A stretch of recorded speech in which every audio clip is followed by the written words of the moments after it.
Ne prends rien pour toi. Ça, c'est quelque chose qui m'a sauvé la vie.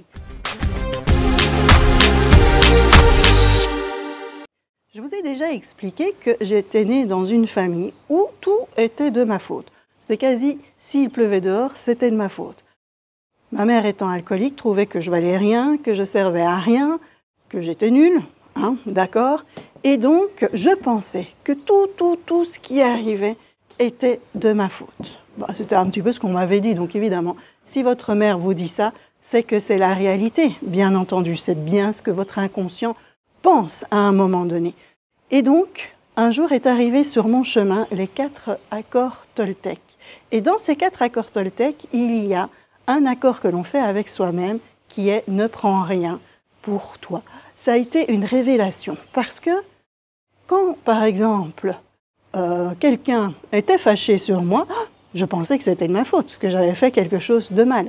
Quand il y avait le voisin qui ne me disait pas bonjour, je pensais que c'était ma faute, que j'avais fait quelque chose de mal. Quand un de mes animaux était malade, je pensais que c'était ma faute, que j'avais fait quelque chose de mal. Et donc là, j'ai dit, eh bien Chantal, on va faire cet accord Toltec à 100%, on va arrêter de tout prendre pour soi, de croire que tout est de ma faute. Si mon animal est malade et que je l'ai soigné comme il fallait, eh bien c'est pas de ma faute, ça fait partie de la vie. Et donc j'avais vraiment un petit mantra qui était « ne prends rien pour toi » et surtout, est-ce de ta faute? Est-ce que c'est dépendant de toi, ce qui arrive là? Si le voisin ne me dit pas bonjour, eh bien il a sa vie. Et donc c'est pas toujours, je ne fais pas partie de sa vie. Donc c'est pas toujours à cause de moi s'il ne me dit pas bonjour. D'accord? Ça c'est important. Donc est-ce que l'attitude de l'autre a un rapport avec moi? Est-ce que quand je ne fais rien et qu'on m'insulte, est-ce que c'est de ma faute? Non. Donc, à un moment donné, j'ai dit, ne prends rien pour toi. Arrête de tout prendre pour toi. Et ça m'a énormément aidée. Si mon mari est de mauvaise humeur, ce n'est pas automatiquement de ma faute, hein.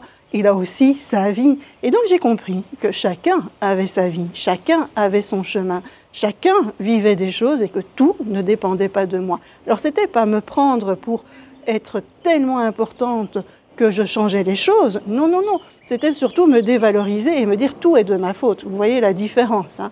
Et donc il a bien fallu que je comprenne que chaque vie était bien sans moi et que tout le monde ne faisait pas attention à moi.